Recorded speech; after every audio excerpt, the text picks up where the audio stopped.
a sinister murder solved, a lost soul stalked in the woods, an NFL player's mysterious death, and a dark conspiracy. These 4 chilling true stories will leave you haunted. Subscribe now for true crime horror stories, and don't forget to hit the bell notification. On a muggy Saturday night, 1986, 29-year-old Kathy Lipscomb parked her car in front of an apartment complex in San Antonio, Texas, and reached into her purse for a tube of lipstick. Kathy tilted the rearview mirror toward her face and touched upper lips. And as she looked at her reflection and swept her platinum bangs to the side of her forehead, she almost didn't recognize herself. There was a glow on her face that she hadn't seen in a long time. Not since she'd been a newlywed these days. The happy parts of Kathy's marriage felt very far in the past. Over the last 8 years, she and her husband had had 2 children who they both loved deeply, but Kathy had come to feel increasingly trapped in her life, until just about a month ago, when she and her husband had finally agreed to separate. To Kathy, that decision felt like it gave her back her freedom, and she knew that who she was seeing now in the rearview mirror of her brand new car was a brand new woman. Kathy grabbed her purse from the passenger seat, got out of the car, and walked towards the large apartment building up ahead. And suddenly she felt really nervous. But it was the good kind of nervous. She had butterflies in her stomach because she was on the way to spend the night with her new boyfriend, who she had fallen completely in love with. Kathy's soon-to-be ex-husband had to the kids, and for at least a little while, Kathy could put all her worries out of her mind. So she walked up 2 flights of stairs to the 3rd floor of the building, and then rang the doorbell of her boyfriend's apartment. Kathy heard footsteps drawing closer, and then the door opened up, and Kathy beamed at the man standing there. The man grabbed Kathy, kissed her, let her inside, and shut the door behind them. The next evening, Kathy's soon-to-be ex-husband, 30-year-old Air Force Master Sergeant Bill Lipscomb, buckled their 4-year-old son and 7-year-old daughter into the back seat of his car and began driving to the other side of town where Kathy had just moved into her own apartment. Kathy was supposed to pick the kids up from Bill's house, but she hadn't shown up and she wasn't answering her phone. So now, Bill was driving the kids to her. When they got to Kathy's building, Bill knocked on the front door of Kathy's unit, which was on the ground floor, and he and the kids waited there in silence. When she didn't answer the door, Bill knocked again, but still there was no answer. He turned to his kids and tried to smile because he didn't want to upset them, but he knew this was actually really weird. Kathy was never even late picking up their kids, so the idea that she just would blow it off entirely and then also not be home made no sense. Bill told the kids to wait at the door, and then he walked back to his car. He got a notepad, a pen, and a roll of tape out of the glove box and walked back to the building. Bill wrote a note stating that he and the kids were there at 6:45 and would try again later.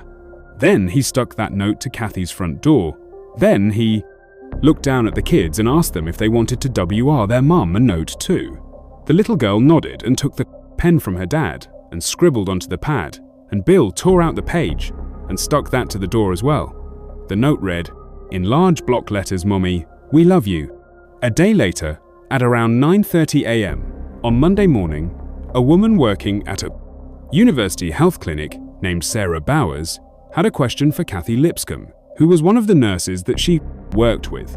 So Sarah walked over to Kathy's office, but when she stepped inside, it was empty, and Sarah saw that a bunch of pink while you were out memos had piled up on Kathy's desk. Sarah walked in and picked up one of the messages and read. It was from Kathy's husband, Bill. He had called in an hour earlier, looking for his wife, and this, coupled with the stack of other notes that were very similar, gave Sarah a bad feeling in the pit of her stomach, because Kathy was one of the most reliable nurses in the clinic.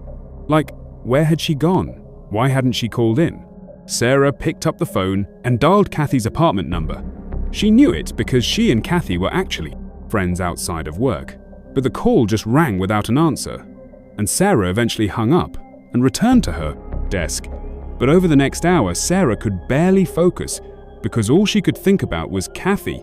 She kept looking up at the clock on the wall, watching the minutes tick, by hoping to see her friend walk into the office with a totally reasonable explanation for why she was late. Or even without an explanation, it didn't matter so long as Sarah knew Kathy was okay by the time the clock struck 10 that morning, and Kathy still had not shown up to work. Sarah could not stand it any longer. She got up and walked directly to the office of her and Kathy's boss, Dr. David Pearl, when Dr. Pearl saw Sarah standing at his door with a troubled look on her face. He asked her what was wrong. Sarah told him that Kathy was 2 hours late to work, and she was not answering her phone, and based on the notes on her desk that were piling up, her husband had also not heard from her either. At this, Dr. Pearl furrowed his brow. Kathy hadn't mentioned anything to him about being late or absent that day.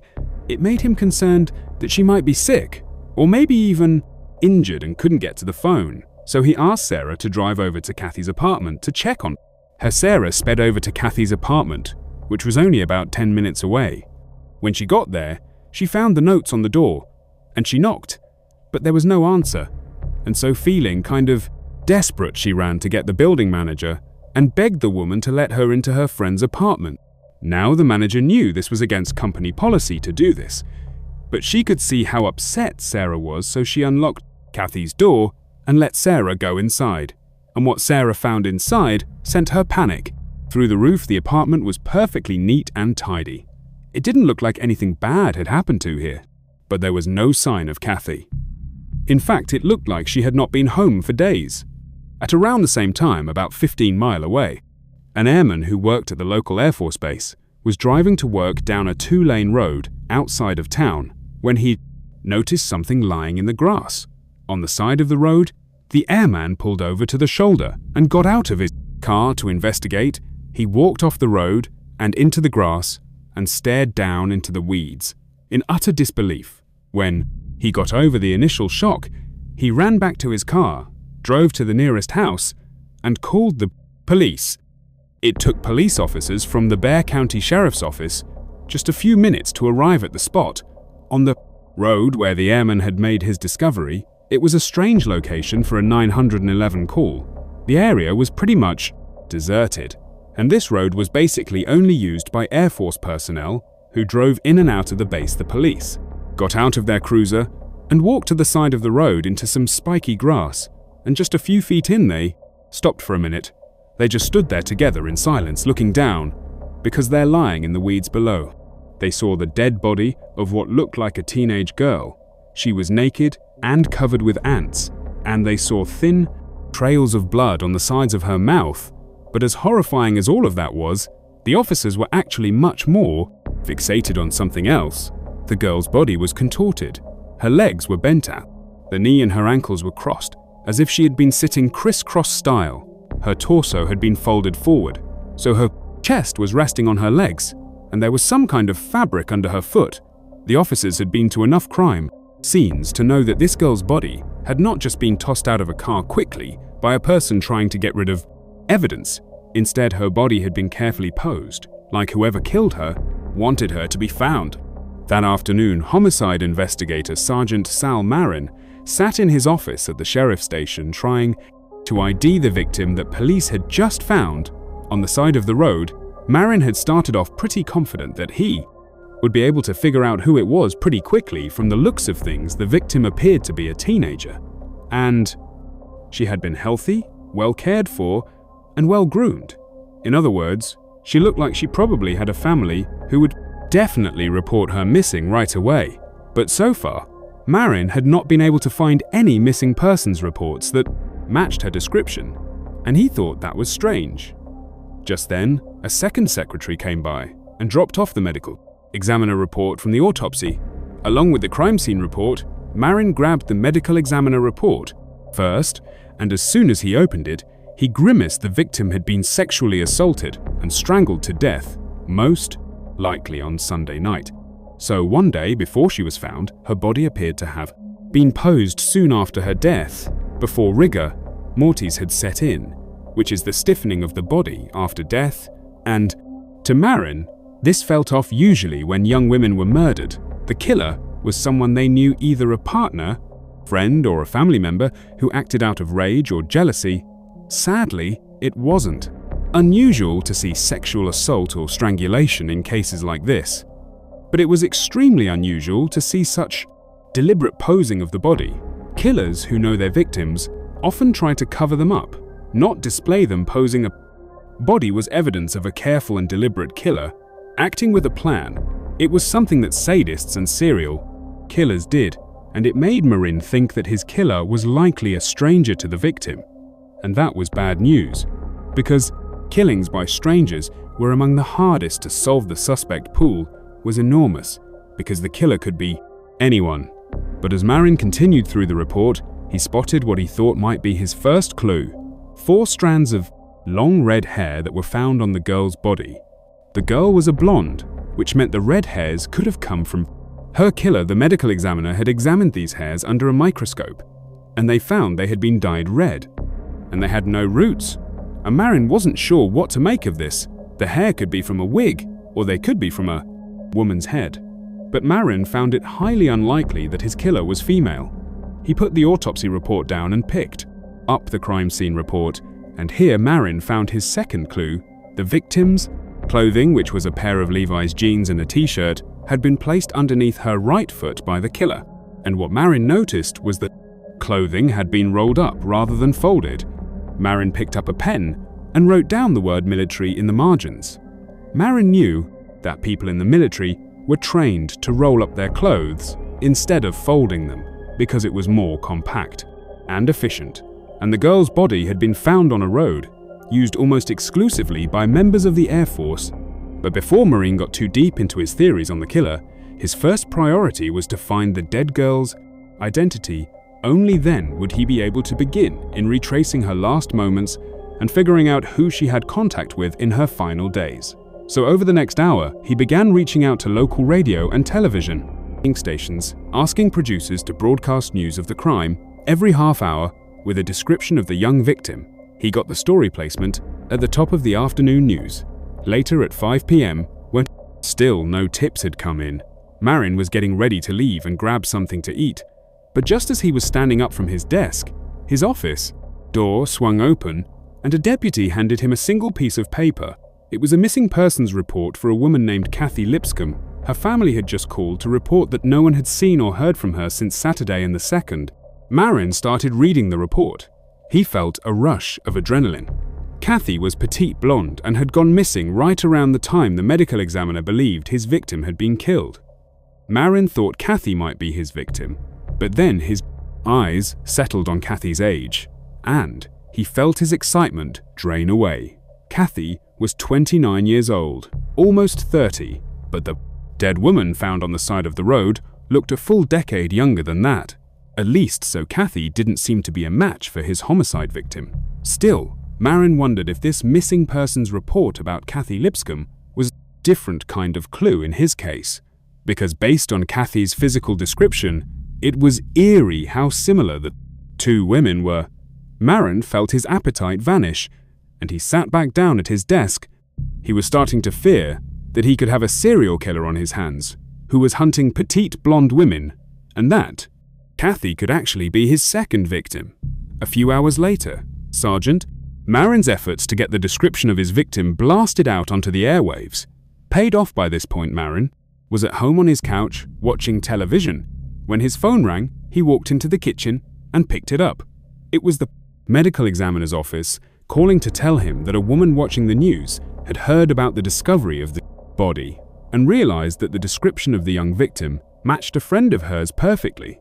At first, this woman had not wanted to believe it, so she actually had gone to her friend's apartment to check on her. But when her friend did not answer the door, the woman had called the police, and the police directed this woman to the medical examiner's office, where she would positively identify the body. Marin's victim finally had a name. When Marin heard the name, he immediately turned to the coffee maker on his counter and started brewing a pot. He was going to have to go straight back to work, because Marin did not have two victims on his hands. He had just one, the dead body of the girl by the side of the road, and the missing Kathy Lipscomb were one, and the same Kathy, despite being 29 years old, was just unusually young looking. This meant that Marin's theory of the case, that he might be dealing with a serial killer, had become a bit more unlikely. He still viewed the posing of the body as evidence that the killer was a stranger to the victim, acting on a calculated plan rather than a sudden burst of emotion. But he was down to just one victim, and now that his victim did have an identity Marin had to do the part of his job that he hated the most, and that was to tell his victim's family about the murder. About an hour later, Marin met Kathy's husband, Bill Lipscomb. At the sheriff's station, Marin was aware that Bill was a decorated member of the Air Force and that he was very young to be a master sergeant, which was a pretty high rank. So Marin knew that the smartest way to approach Bill was to be formal and polite, rather than aggressive, even though divorce was a classic motive for murder, and Bill was a natural suspect. So in the interview room, Marin reached out and shook Bill's hand and told him he was very sorry about his wife. He promised to do everything he could to bring her killer to justice. But while Marin was giving Bill his condolences, he was also looking Bill over very carefully, visually, checking his arms, his hands, and his face for any signs of injury, like bruises, scratches, or fingernail marks that might be evidence of a recent struggle. But except for the fact that Bill was pale and sweating, he appeared to be physically unharmed. Marin opened up his notepad and asked Bill where he was over the weekend. When Kathy had gone missing, Bill said he had been with his and Kathy's children since Friday afternoon. He said they didn't do much, just kind of hung around the house.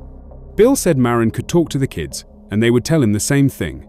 Marin nodded and then asked Bill how long Kathy had been living in her new apartment. When Bill sighed at the question, Marin looked up from his pad. He was surprised to see that Bill almost looked angry. Bill shook his head and told Marin that Kathy had only been in the new place for about a week or so, but the neighborhood it was in had been a point of contention between them. He said he'd warned Kathy it was a bad area. He didn't like the bars and strip joints all over the place. But Kathy had refused to listen to him. The apartment was close to her work, and she told him it was not his business anyway. Bill shook his head again and looked down at the table, and Marin could tell that, clearly, the separation between Bill and Kathy was still pretty raw. He told Bill he had just one more question, and then he'd let Bill go home to his kids. Marin explained to Bill that based on the location where Kathy's body was found, and the way her clothes were rolled up, not folded, he thought there could be a military connection. He asked Bill if any of his fellow airmen might have had a problem with Kathy, or if one of Bill's subordinates could have been angry at him. And with this question, Bill went from looking upset at Kathy to looking upset at Marin. He said no, absolutely not. His friends at the Air Force all loved Kathy, and he got along great with the people he worked with, regardless of rank. He didn't have any enemies, and no one he knew could have done anything like this. Marin sat back studying Bill.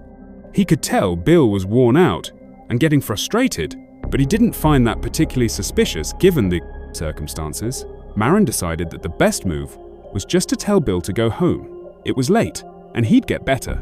Interviews in the morning. The next morning, Sergeant Marin interviewed Bill and Kathy's two young kids, and they confirmed their father's story. They had been with their dad all weekend, just like he'd said. So Marin decided he had to start from square one first. He decided to interview Kathy's neighbors to see if anyone had spotted a person lurking outside her apartment. If the killer was a stranger to Kathy, like Marin suspected, then they would likely have found her by simply running into her somewhere, and it was possible they might have followed her home. And right away when he started to canvass, he got a tip and a surprise, because one of Kathy's neighbors told him that on the day Kathy's body was found, he saw a suspicious person walk up to Kathy's door and then just lurked there for a few minutes before walking away. And the neighbor said this person was a woman, not a man, which was not what Marin was expecting. When he asked the neighbor for a physical description of this woman, the neighbor paused and thought for a second, saying he hadn't gotten a very good look. But then his eyes lit up as he remembered one crucial detail. The suspicious woman had long red hair, just like the 4 strands of long red hair the medical examiner had found on the victim's body. Sergeant Marin spent the next couple of days talking to Kathy's family, friends, and co-workers, probing for any information about a red-haired woman in Kathy's orbit, but not one single person had any idea who that could be. Instead, Kathy's friends and family had a different idea for a suspect. Kathy's new boyfriend, Kathy, had only been dating this man for a few weeks, but she was already saying she was madly in love with him. But some of her friends thought the boyfriend was bad news. The first reason for this was because he was married. The boyfriend kept telling Kathy that he and his wife were separating and would be divorced soon. And although Kathy believed him, none of her friends did this. Boyfriend also had a reputation for sleeping around and promising every woman he was with that he was going to leave his wife for them. In fact, he was known for keeping a bachelor pad, apartment where he could entertain his various girlfriends without his wife's knowledge. And another reason Kathy's friends didn't like her boyfriend was even simpler. It was because he was her boss. Kathy's boyfriend's name was Dr. David Pearl. It was Dr. Pearl who, on the Monday that Kathy failed to show up for work, sent her co-worker Sarah to Kathy's house to check on Kathy's friends, knew she had been spending time with Dr. Pearl when she didn't have the kids with her, and that caught Marin's attention, because the kids had been with their father on Saturday night, which, as far as police knew, was the last time anyone had seen Kathy alive. Marin wanted to know if Kathy had gone to meet Dr. Pearl that night, and so a few days into his investigation, Marin found himself putting the red-haired woman on the back burner for a new #1 suspect, Kathy's boss and boyfriend Dr. Pearl. Almost a week after Kathy was murdered, Marin sat at his desk in police headquarters making a list of possible scenarios while he waited for uniformed officers to bring Dr. Pearl to be interviewed. He thought maybe Kathy had been pushing Dr. Pearl to get a divorce. Maybe Kathy threatened to tell his wife. Or maybe Marin thought the doctor's wife had already found out about the affair and taken revenge on Kathy. Marin sat back at his desk and wondered if the suspicious red-haired woman who had been seen at Kathy's apartment the day her body was found could be Dr. Pearl's wife. Just then, a uniformed officer knocked on Marin's door to tell him that Dr. Pearl was waiting for him. Marin stood up and followed the officer back to the little interview room where Dr. Pearl was sitting, looking perfectly calm and in control. When Marin walked in, Dr. Pearl immediately reached out and shook his hand, and then before Marin could ask even one question, the doctor began telling him how shocked he was by Kathy's death. The doctor said it just didn't make any sense, because he had just seen Kathy a day or two before she died, and she had seemed totally fine. Marin nodded, being careful to keep his facial expression neutral. When Dr. Pearl was done saying how sorry he was for Kathy, Marin looked down at his pad and asked in a very deliberate voice, where and when exactly had the doctor last seen Kathy? And at this the doctor went silent. Marin knew it was clear from his tone that he already knew where and when Dr. Pearl had last seen Kathy, like he knew about the affair, and it was obvious. But what Marin was doing with this question was testing how this very smooth suspect reacted to a little bit of pressure. Dr. Pearl stared at Marin for a few seconds with a polite but completely blank expression on his face, and after a tense moment, the doctor gave an apologetic smile and said, "I'm sorry, but I'm going to need to speak to my lawyer on Saturday the 15th of June. So a week after Kathy had been murdered, Marin was at home, taking a day off to try to clear his head. This case had felt like trying to put together pieces from 3 different puzzles into one coherent picture. None of the clues made sense together. The posing of the body suggested a methodical killer who did not know the victim, but Marin's best suspect was Kathy's boyfriend. The rolled-up clothes suggested the killer had a military background, and Kathy's soon-to-be ex-husband was a member of the Air Force. But he had a rock-solid alibi, and none of his friends or colleagues had any real link to Kathy. The sexual assault suggested that the killer was a man, but the long red hairs on the body and the suspicious red-haired woman at Kathy's door were evidence that there was a female involved. And beyond all these contradictions, there was very little in the way of actual physical evidence to tie any suspect at all to the murder scene. So when Dr. Pearl had lawyered up during his interview, Marin had had no choice but to let him walk out of police headquarters without charging him. And since then, the only thing he learned was that Dr. Pearl's wife did not have red hair and had never been to Kathy's apartment. Just then, Marin heard his phone ring and he hopped up. He hoped it was someone calling to tell him there had been a new break in the case, just like the last time he got a call at home. But when he answered, it was just more bad news. A crime scene tech told him that Kathy's car had been found in the parking lot of a restaurant, a mile from her apartment. Forensic investigators had searched it for fingerprints, but they came up empty. Someone had wiped it clean. Over the next few weeks, every lead Marin tried to chase went nowhere, and slowly, newer homicide cases started to pile up, and they began to take up more and more of Marin's time. Marin returned to Kathy's case every few weeks, hoping he'd spot something he missed, but no matter how many times he read different reports, nothing in them made any more sense than it had in the beginning. A month or two into the investigation, Kathy's mother had called Marin, and he promised her he would make sure that Kathy's murder was not forgotten. But as the months piled up, the case just got colder. By the 1-year anniversary of Kathy's death, the only thing Marin knew for sure was that whoever killed Kathy had not killed, again at least not in the area of Bexar County. There had been no other murders reported with the posing of the body, or the long red hairs, or the rolled-up clothing. By the 2-year anniversary of Kathy's death, Marin had begun to dread the calls from Kathy's family, because the only thing he had to offer them were apologies. It was not until late 1988, so more than 2 years after Kathy was murdered, that all the blurry pieces of evidence finally snapped into focus.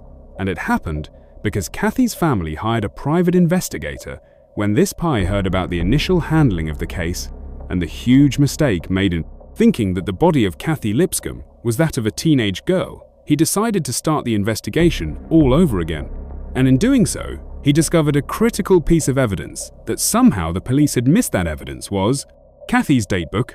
In this datebook, Kathy had written cryptic notes about something called the WAPS test. The pie didn't know what a WAPS test was, but apparently someone Kathy knew had all the answers to this test and was passing them around the pie. This sounded like Kathy knew something about some kind of cheating scandal. Not like adultery, like actual cheating on a test. But the pie wondered who in Kathy's orbit would be taking a standardized test. It didn't make sense for anyone at Kathy's job, which was at a medical office. On a hunch, the pie called the nearby Air Force Base, and that's when he realized he was holding the link that completed the chain of evidence and broke the case wide open. Now, the pie worked with the Air Force, as well as Sergeant Merrin, to bring in a man who had, until the discovery of the datebook, flown completely under the radar. His name was Clint Richards. Had worked with Kathy's soon-to-be ex-husband, Bill Lipscomb, in the Air Force. When investigators brought Clint in for questioning, he provided his account of events. Based on Clint's testimony and the evidence collected during the investigation, police have reconstructed what they believe happened on the night of the 8th of June in the case of Kathy Lipscomb, 1986. That night, the killer sat patiently inside of their home on their couch, waiting for Kathy to arrive. They'd been expecting her, and when the killer heard knocking, they walked across the room, put a smile on their face, and opened their front door. There was Kathy, exactly on time as usual. The killer gestured for her to come inside, and she stepped over the threshold while the killer shut the door behind her. As soon as Kathy looked around the room, she realized something was wrong. It was too quiet. But the killer was expecting this. When Kathy turned to confront them, the killer pushed her to the ground and raped her. Then they grabbed an electrical cord they had hidden nearby, climbed on top of Kathy, and wrapped it around her neck. As they pulled, Kathy tried to fight back, but after several minutes it was too much, and she stopped moving. After Kathy was dead, the killer stood up, crossed the room, and opened a cedar chest. Then they dragged Kathy's limp body across the floor. They folded her at the waist, picked her up, and jammed her inside of the chest, crossing her legs so she'd fit once the chest was closed. The killer called a friend. A few hours later, the killer and the friend carried the cedar chest with Kathy's body inside out of the killer's apartment and loaded it into the friend's vehicle. Then the killer handed the friend 4 strands of long red hair and walked back inside of their house. The friend drove off with Kathy's body and the hair. After a few minutes, the friend turned their car onto a deserted 2-lane road. Outside of town, they pulled over, removed Kathy's body from the chest, and carefully placed her on the ground on the shoulder of the road. Then the friends set about staging the scene to look as if the killer had posed Kathy's body on purpose. They rolled up Kathy's clothing and placed it underneath her right foot, and then they laid the 4 long red hairs on top of Kathy's body. Finally, when the scene was perfect, the friend got back into their car and drove.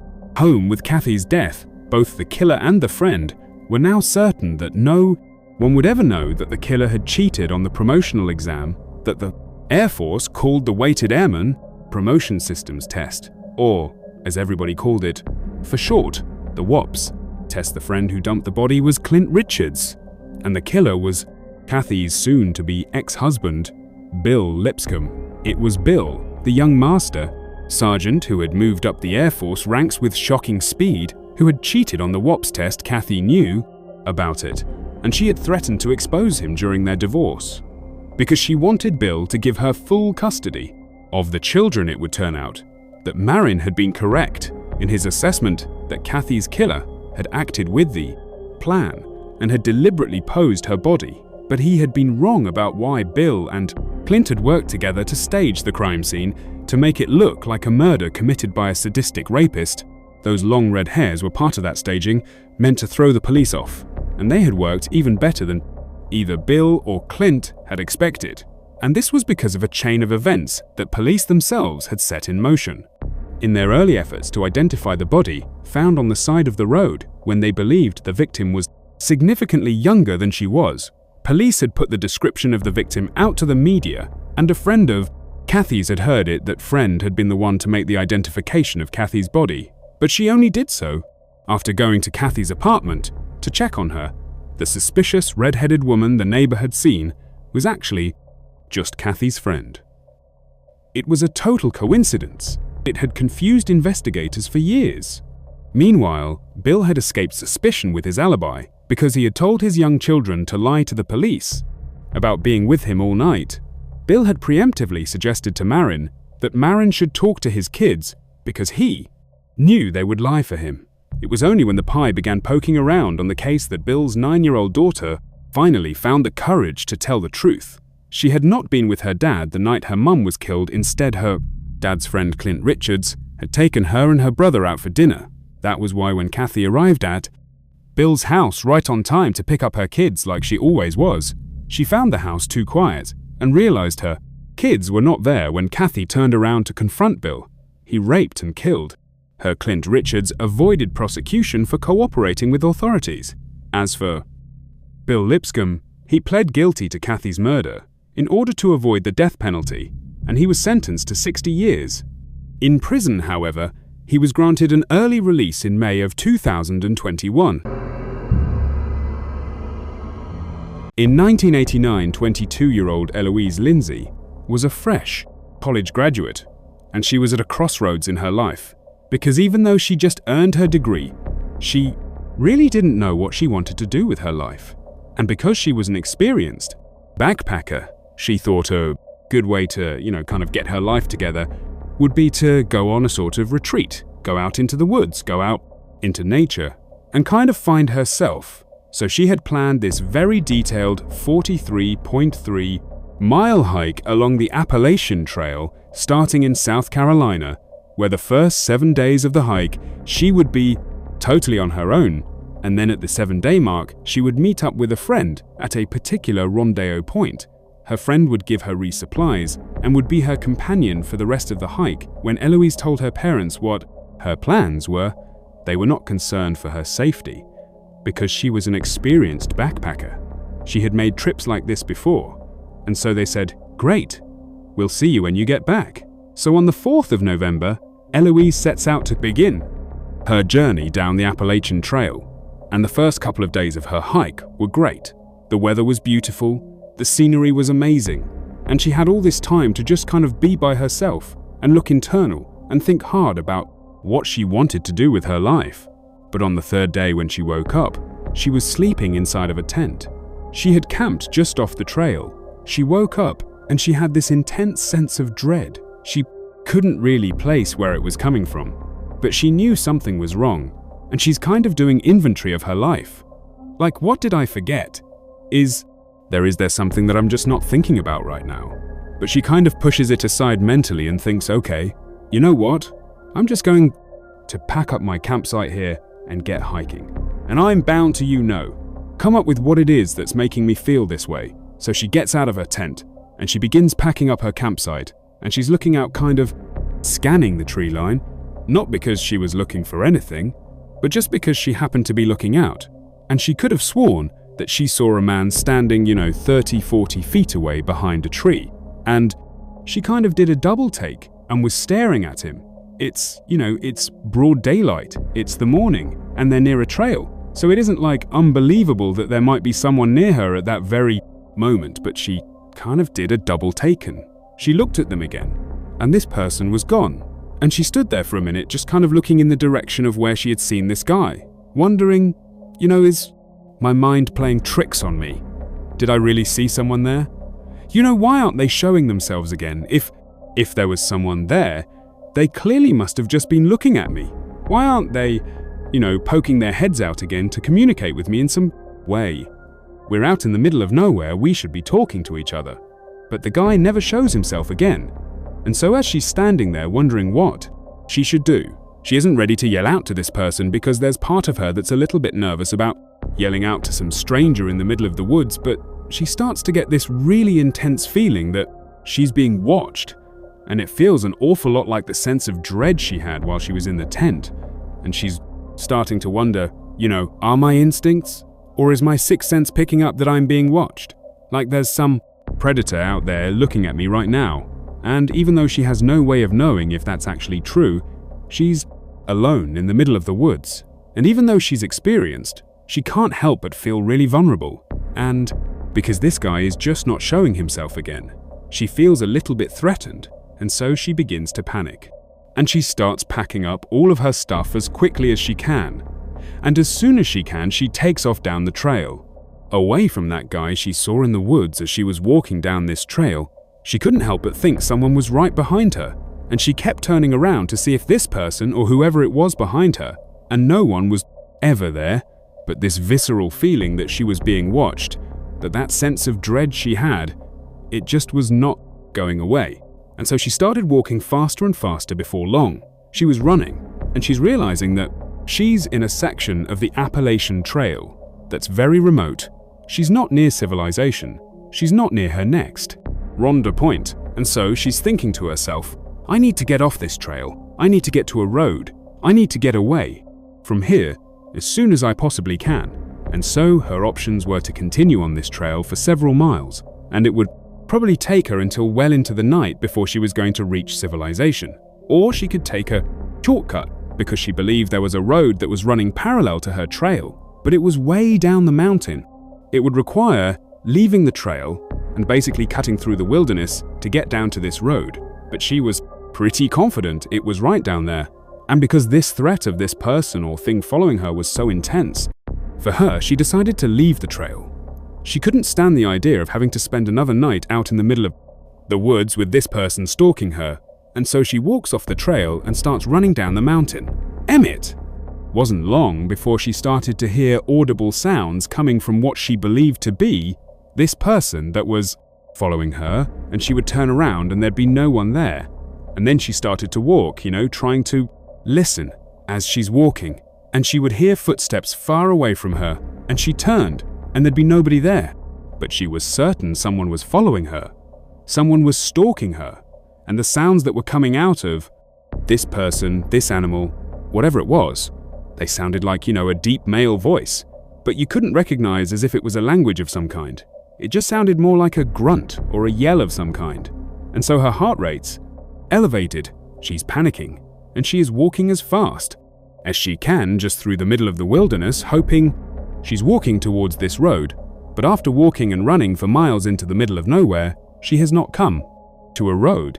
It's now completely dark out, and she knows she's lost, and so she has to set up camp in the middle of nowhere, and she knows somewhere out in the middle of the woods is some person or something that is stalking me, and she's all alone. She has no way to contact anyone.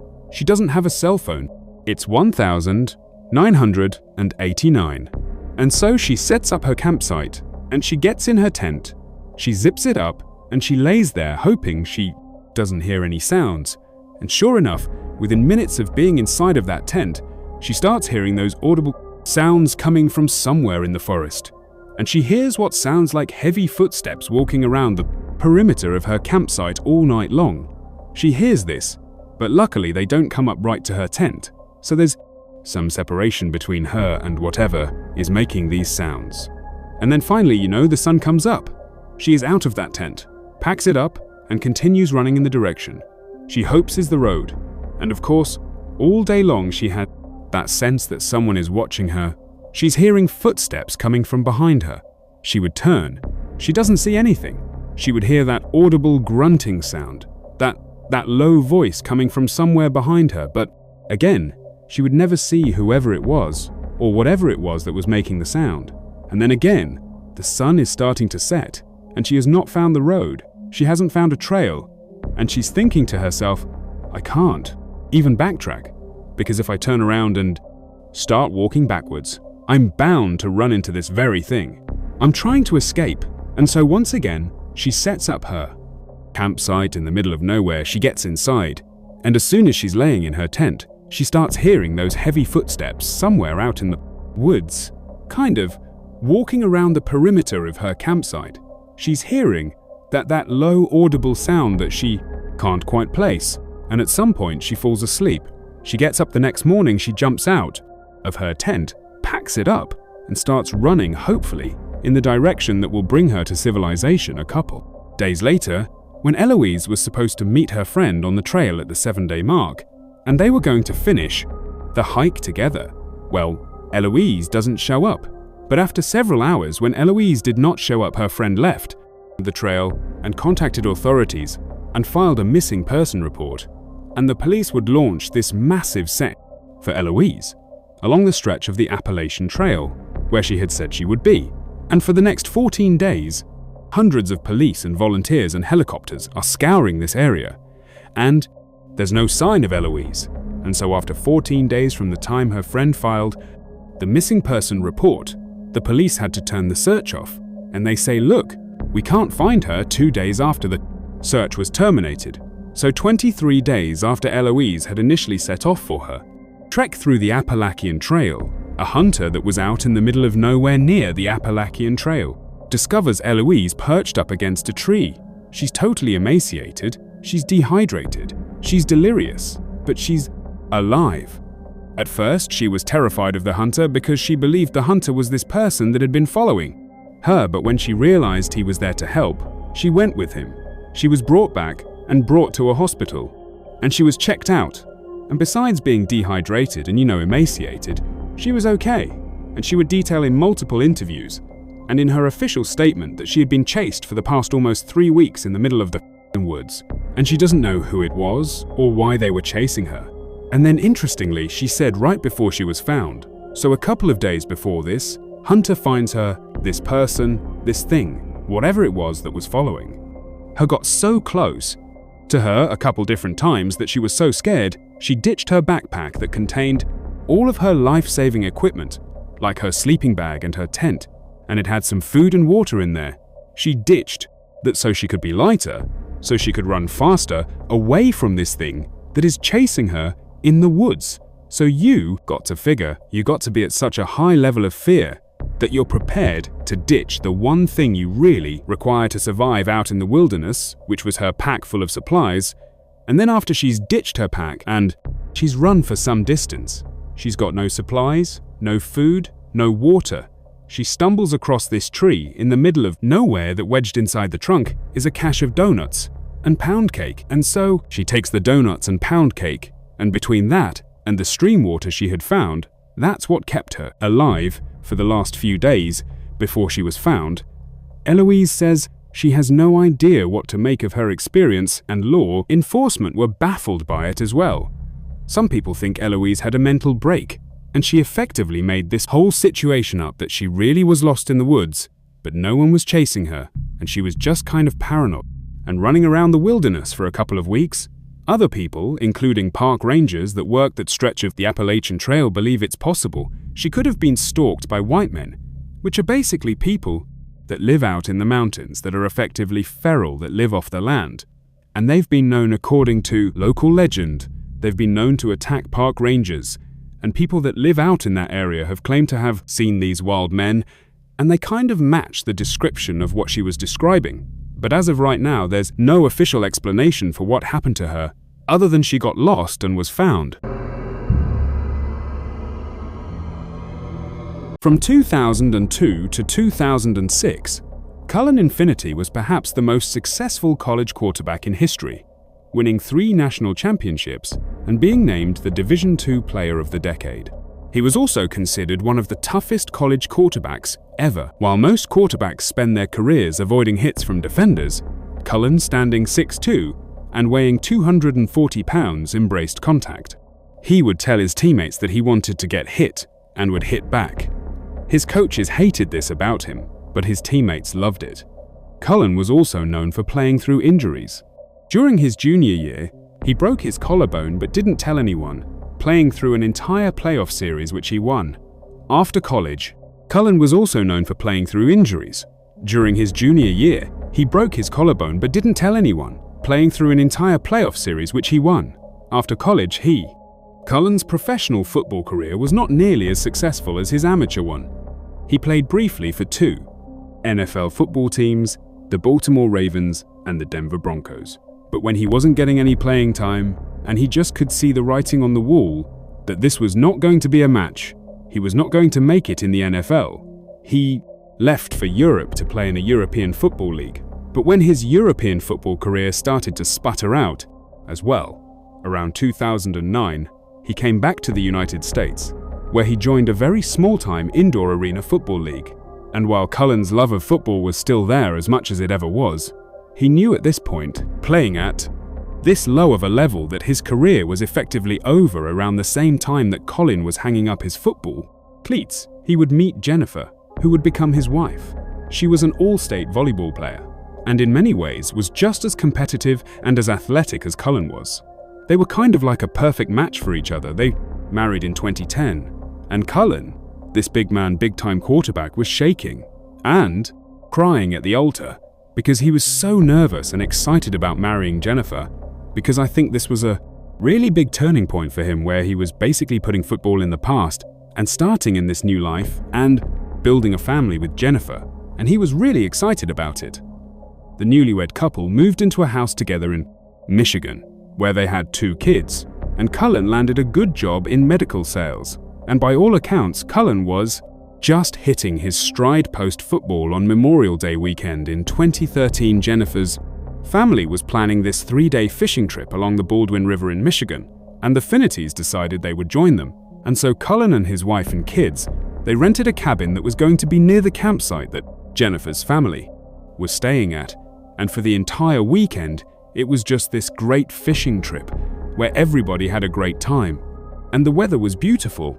And on May 26th, so the last night of this 3-day fishing trip, Cullen, who had recently purchased this pontoon boat that they had used for this fishing trip, he wanted to just go out one more time on his boat, this boat that he was really proud of, and fish for another 30-45 minutes before ending the weekend. So Cullen put on his waders and his jacket, he grabbed his fishing pole, and he had his family drive him to the stairs that led down to the water where his pontoon boat was. Before he walked down the steps, he turned and told his family that he'd be out for about 30 to 45 minutes, and that he wanted to be picked up at the next boat ramp down the way, and that he would call when he needed a ride 42 minutes. Later, at 9:27 p.m., Jennifer receives a phone call from her husband, and she's expecting it to be the call where he says, "Okay, I'm ready to get picked up." But when she answers the phone, Cullen is frantic, and he's telling her that he's being followed by 2 men in the tree line, that he's out on the water on his pontoon, but there are 2 men in the tree line that he can't see, but he can hear them, and they've been following him for some time, and before Jennifer can even get a word out, Cullen says to her that he's going to beach the boat and take his clothes off, and then he hangs up. Jennifer immediately tries calling Cullen back repeatedly, but he's not picking up, and so she's left feeling totally confused about what her husband has just told her. But what stood out to her was how scared he sounded on the phone, and fear was not something she typically associated with Cullen. This beast of a man, this tough football player, he didn't get scared. So for him to be that scared sounding, and to be describing people basically stalking him, she knew he was in serious trouble. So she calls 911, and she describes where he is in the Baldwin River, and the police take her report and say, "We'll send someone out right away. After Jennifer got off the phone with police, she called her family and told them about this really strange phone call from Cullen and how she had just called the police and she didn't know what to do. And so, her brother tried calling Cullen, and Cullen answered, and when he did, Matt said, "Hey Cullen, where are you?" And Cullen would say, "I don't know where I am, but there's these two guys that are still following me." And Matt would say, "Are you still on your boat? Are you on land?" And all Cullen said is, "It's getting pretty rough out here." And then he hung up afterwards. Matt would call Jennifer, and he would tell her about this phone call with Cullen, and it really didn't add any clarity to the situation.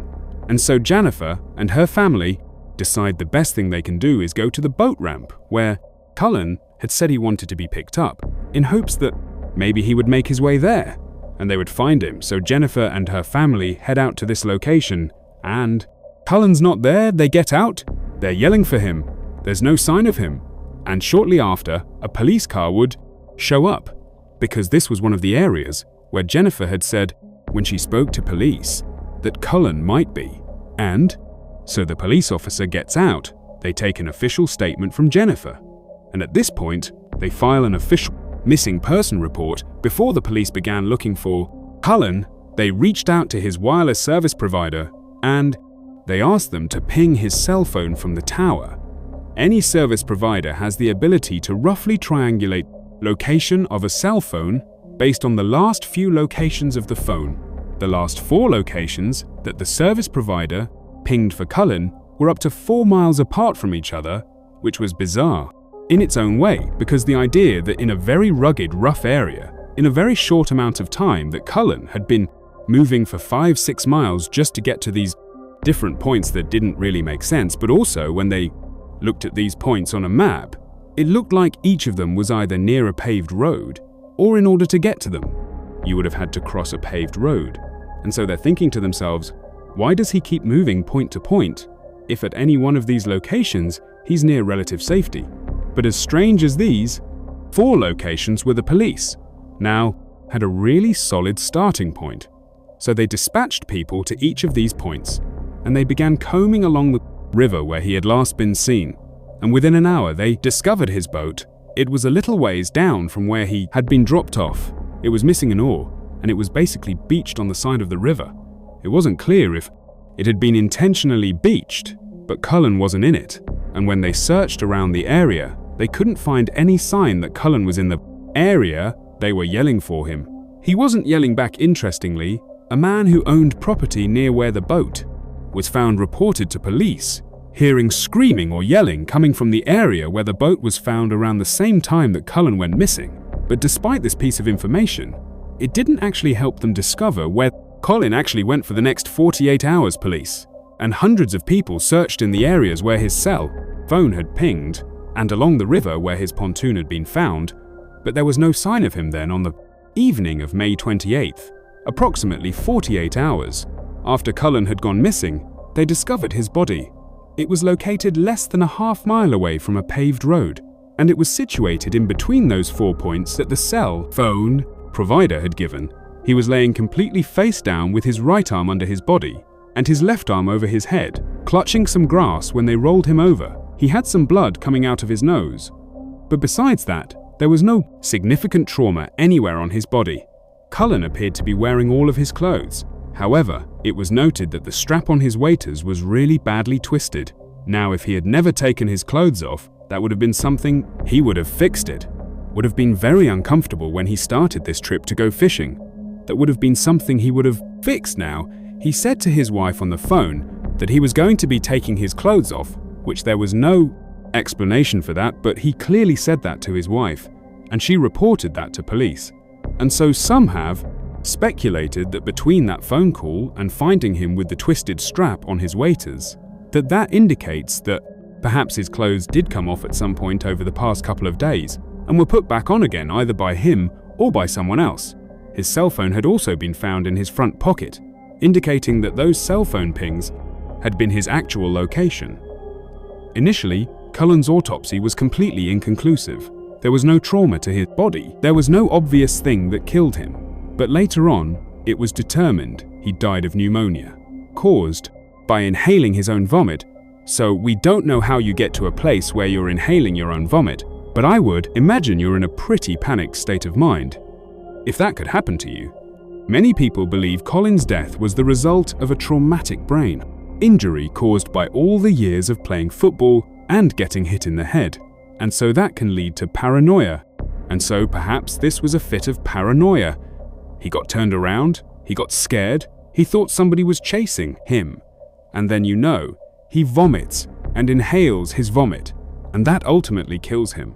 In 2011, Cullen had briefly shown signs of being a little bit paranoid when one day he thought someone was following him, and he actually went to a family member's house and said, "I think someone's following me."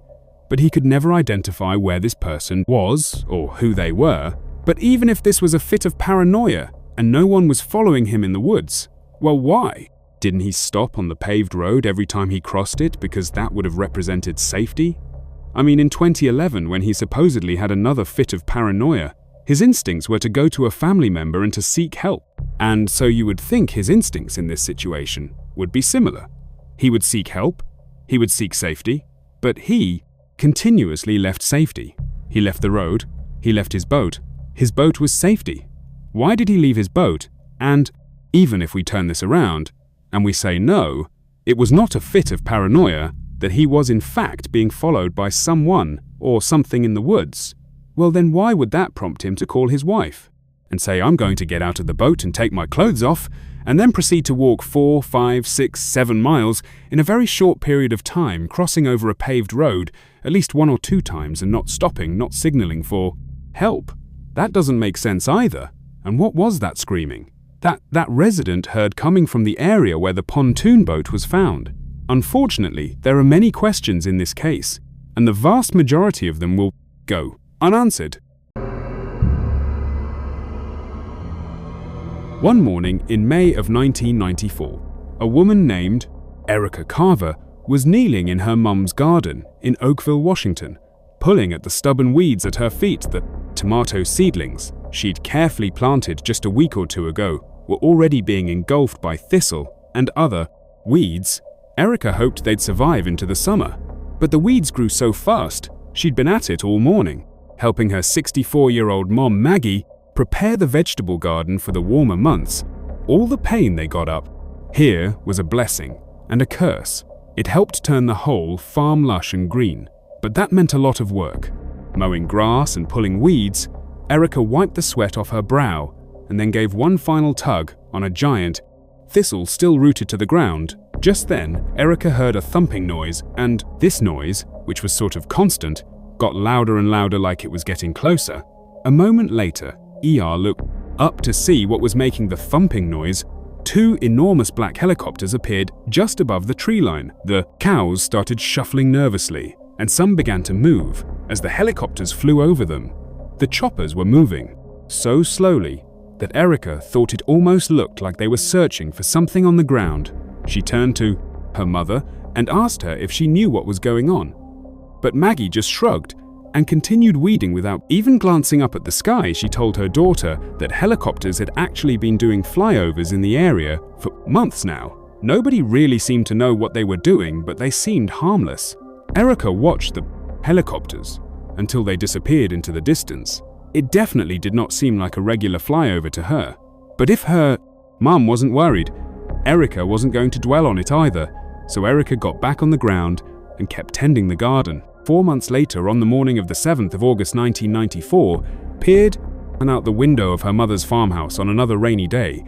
It had taken some time for Erica to get used to the Washington weather. After moving here from the Arizona desert to help her mother, now that Maggie was getting a bit older, but Erica had come to like the wet climate.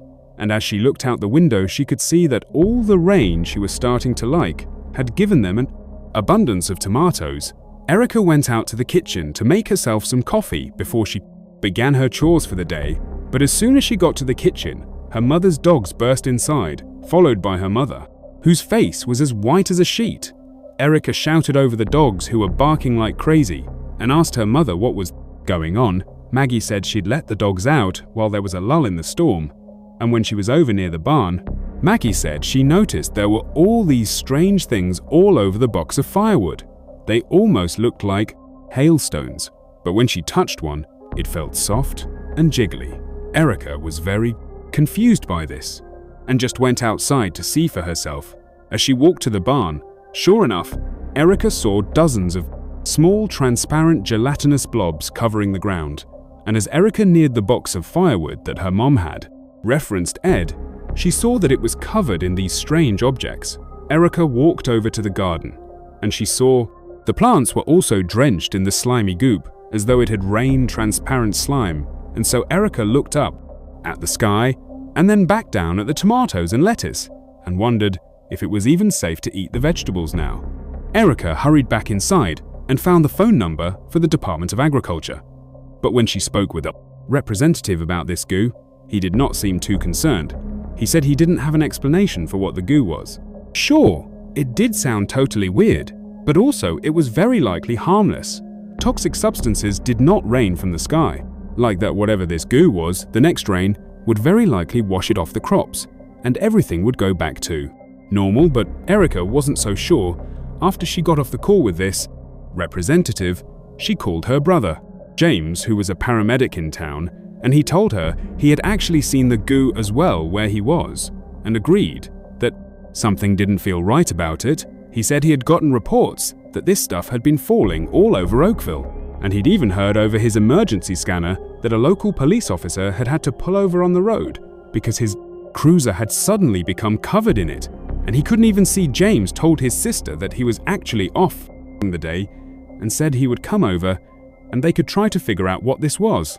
Together a little later that day, Erica and her mother sat in the living room with James, and Erica told her brother that the Department of Agriculture guy had said the goo was harmless, and therefore, the crops were fine to eat.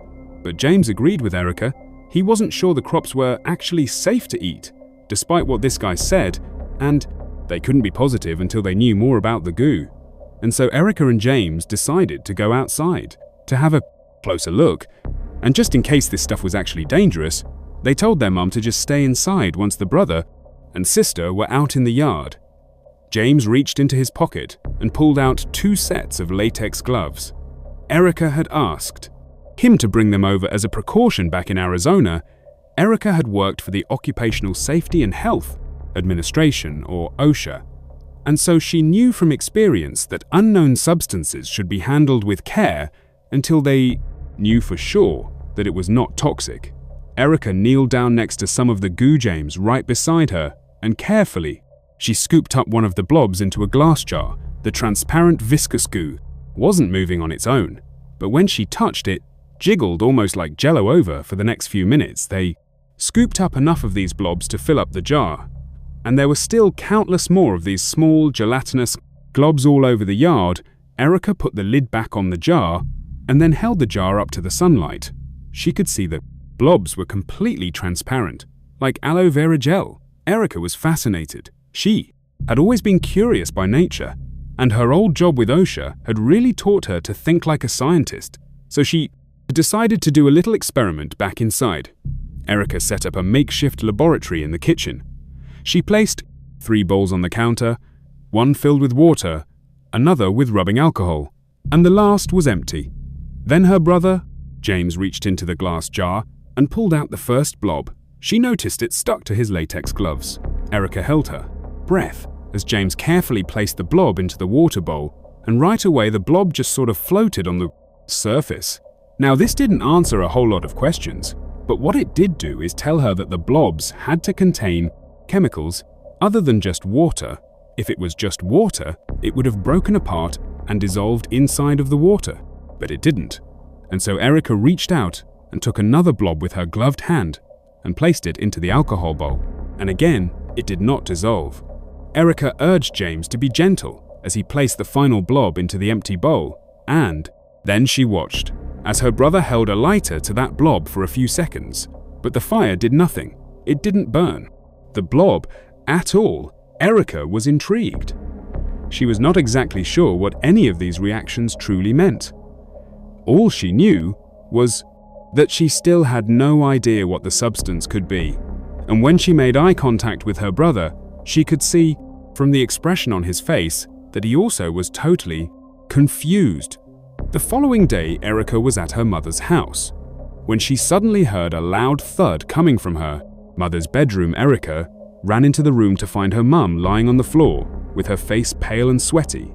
Erica rushed to her mother's side and cradled her mother's head. And Maggie looked back at Erica with these glazed eyes. And after she sort of composed herself, Maggie told Erica that the room had just started spinning and she felt nauseous. And then she said everything had gone black and she collapsed. Erica helped get her mother into bed and then ran to the phone to call 911 after she placed the call and was just sort of pacing around the kitchen. She spotted the jar of goo on the counter. And suddenly, a thought popped into her head. Her mum had actually been the only one to touch the strange block without gloves on. What if these blobs had something to do with her sudden illness? Later that day, Erica paced around an exam room at the hospital. She glanced over at her mother, who was resting quietly in her hospital bed. Some of her color had returned, but Erica thought she still looked very weak. Erica shifted her attention to James, who was sitting next to their mom, inspecting the glass jar Erica had brought along with them. A moment later, a calm, young-looking physician entered the room and introduced himself as Dr. George Grant. Dr. Grant asked Maggie how she was doing, and she told him about her fainting spell. Dr. Grant nodded and thought for a second. Then when he spoke, he said based on Maggie's symptoms, it sounded like she might have an inner ear infection, which would explain the dizziness and also the nausea, he said. Most of the time, these infections are caused by a virus like influenza or Epstein-Barr. But Dr. Grant said he couldn't be sure without further testing in. If Maggie didn't get better in a few days after managing her symptoms, he might have to order a CT scan or an MRI. In the meantime, she would stay at the hospital for monitoring.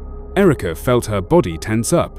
As the doctor spoke, she knew that it must be somewhat serious if they're having her mum stay at the hospital like this. Her gaze again turned to the jar in her brother's hands. She asked him for the container and then turned to the doctor. Erica told the doctor about all the goo that had fallen from the sky and how their mother had touched it with her bare hand.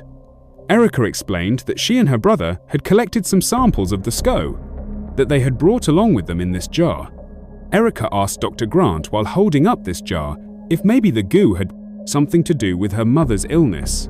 As Erica extended the jar out to him, she could see the confusion in the doctor's eyes. He said it sounded pretty unlikely, but he would be happy to run some tests on it. Erica hoped that maybe a real lab would give them some real answers. That evening, Erica and James pulled up to their mother's farmhouse. Erica slowly stepped out of the car. 4 days later, Erica helped her mother walk up the front steps of her house. As she climbed, Maggie could only take one stair at a time. She was doing a lot better, but she still was not fully recovered. Whatever was wrong with her, it was not an inner ear infection. However, the doctors didn't know any more than that her discharge paperwork said that she was sick from some kind of virus, but they had nothing more to test for, and Maggie was well enough to be back on her feet, so the doctor said it was safe for her to go home. This vagueness only made Erica more suspicious about the gooey substance and the threat it might pose to the residents of Oak. The day after she and James had found the dead kitten, Erica shipped a sample blob to the Washington State Department of Health and personally delivered a second sample to the State Department of Ecology. And she'd been waiting for the results ever since Erica carefully guided her mother through the front door and to her bedroom, her mind still very much on the blobs. Once her mum was all settled in, Erica made her way back to the kitchen. As she filled up a glass of water to bring to her mother, the phone rang, and Erica ran and picked it up immediately. It was the Department of Ecology. Erica felt her heart start to race. As she listened to the government official on the other end of the line, he told her that they had run some tests, and they determined that the goo had come from a living organism. However, the hospital lab had been wrong. The blobs did not contain any human white blood cells. The department scientists thought the blood cells had come from jellyfish. To Erica, this made zero sense, and that's what she told the scientist. The closest beach was almost 40 miles from Oakville. So, how could a jellyfish or parts of a jellyfish, fall from the sky 40 miles from the ocean? The scientist said he had no idea he knew. This explanation sounded crazy, but according to the sample, that's what it was. Erica thanked the official for looking into it. Then she hung up and walked to the dining room table to sit down. As Erica rested her chin on her hands and tried to make sense of what the official had just told her, she glanced down at the day's newspaper, sitting on the table, and the front page was littered with headlines about the, quote, Oakville blobs. Erica picked up the paper and began reading. People all over town had apparently been seeing these things, including that police officer James had mentioned, and it seemed like the blobs were making other people sick, too. One article said that an estimated 30 Oakville residents had become ill, and they all had the same flu-like symptoms as Maggie. And as Erica kept reading, she saw that hundreds of dead crabs had washed up on a beach about 100 miles away. The paper said that a gelatinous substance had washed up alongside the crabs. At the mention of the speech, Erica's mind snapped into focus. Erica turned to another article where one scientist offered a theory that maybe a large swarm of jellyfish had been sucked up by a powerful waterspout, like a small tornado. Out on the ocean, the waterspout had then whirled the jellyfish around like a blender until they were reduced to small pieces and hurled up into the sky, and then those pieces rained down on Oakville. Erica still thought it was totally crazy to think these were jellyfish falling from the sky, but maybe they were. However, that still didn't explain why these blobs, whether they were jellyfish or not, had killed animals and made more than 30 humans sick. Maybe if these really were jellyfish, it was a particular kind of jellyfish that was poisonous. Just then, Erica heard raindrops bouncing off the roof. She looked up from the paper and towards the window, and she gasped because, once again, it was raining blobs. The next day, a microbiologist named Mike McDowell peered down at the gelatinous substance resting on the Petri dish. Mike was running tests on the goo samples that have been sent to the Washington Department of Health from an Oakville resident named Erica Carver. Mike had never seen anything like it before when it came to his research investigations. He usually had some sort of idea about what he was dealing with, but not this time. He knew some people, including scientists, had theorized that these blobs were jelly that had rained down from the sky, but so far, Mike hadn't found any jellyfish cells in his sample, and there also weren't any human white blood cells either. But whatever it was, he felt confident he would get to the bottom of it. Directly observing the material under a microscope had not yielded any results, so Mike had placed some samples in an incubator to see if it grew any bacteria. If it did, then maybe he could identify what type of bacteria it was, and that might shed some light on what this goo was. Finally, the sample was ready, so Mike pulled them out of the incubator, and when he did, his pulse quickened because the sample had grown bacteria. Mike immediately performed some biochemical tests and was able to identify that this particular bacteria normally came from the digestive tract, which meant this goo had to be from some kind of an animal, and might even be from a human. Mike grabbed his notepad and pencil and scribbled furiously as he worked through the implications of his discovery. How did gut bacteria end up falling from the sky? Then he had a thought. Mike wondered if these blobs were actually just toilet waste dumped from an airplane. It was possible that when the waste was stored at such high altitudes in the plane, it could turn into a jelly-like material. However, Mike realized there was at least one problem with this theory. He knew that airlines typically used blue dye to stain their toilet waste, and these blobs were completely clear. Mike sighed and walked back over to the microscope and refocused the lens on the gooey blob as he stared at the sample through the microscope. He started to wonder if this was a man-made compound called a matrix, which is a carrier or delivery system. For other chemicals, it's like an envelope you can use to contain dangerous substances without anyone detecting it. More specifically, a matrix can be used to deliver a harmful substance to an unsuspecting target, but Mike couldn't understand why there would be parts of a jellyfish or whole jellyfish or toilet waste inside of a matrix. What would the purpose be? Why would anybody do that? He threw the possibilities. Then it hit him: a matrix containing Dangerous elements does not just randomly appear in a rainstorm. Someone had to place it there. Mike paced around the lab as he toyed with this idea. If he was correct, then these blobs were more than just a strange phenomenon. It seemed crazy to even think about, but he couldn't help but wonder, could it be they were some kind of bioweapon? Mike was starting to get a headache and decided he would come back to his work tomorrow. So he carefully removed the sample from the microscope. He placed it back inside the container and sealed the lid shut. Then Mike carried it to the BIOS safety storage facility next to his lab. The separate secure room contained a cabinet where Mike stored important samples and materials. He gingerly placed the container into the cabinet and shut the glass window. The next morning, Mike walked inside of the lab and headed over to the storage facility where he had left the sample. He entered the code. The door swung open. He reached inside for the container, but his hands came away empty. Mike peered inside. The blob was gone. Mike began walking all around the lab looking for the container, wondering if he had maybe misplaced it when he was cleaning up the night before. But as he thought about the night before, he could have sworn he put it right back where it was supposed to go. Mike was suddenly afraid. He had worked at the department for decades and never lost a sample before, especially not one that was this important. What would happen to him when they discovered he had done this? Mike finally rushed over to his supervisor's office to beg for forgiveness. However, when Mike told his supervisor what had happened, a strange look came over the man's face. His eyes locked on Mike's, and he told the scientist that it would be better not to ask any more questions. By his tone, Mike could tell that was the end of their discussion about the sample. Mike nodded and kept a straight face, but inside, he was now fuming. This was a possible bioweapon. Without that sample, he would never know what made 30 people sick and killed animals and pets. It was a crushing blow to this investigation. Not only could it have brought peace of mind to the people of Oakville, but possibly it could have exposed a dangerous weapon being used against people of this country. But as bad as all this seemed, Mike did no better than to keep asking questions. His boss had made it perfectly clear that he needed to stay out of this. So he just had to hope that everything would be okay, and that he had not just participated in a massive government cover-up throughout. 1994. A total of 6 storms dropped gelatinous blobs on the city of Oakville, Washington. Dozens of pets and livestock died, but thankfully, Maggie, Carver, and the other 30 residents who got sick after touching the blobs all recovered.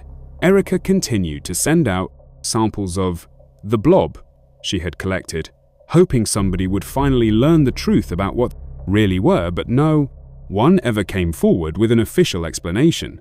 Theories like pulverized jellyfish or airplane waste have never been confirmed to this day.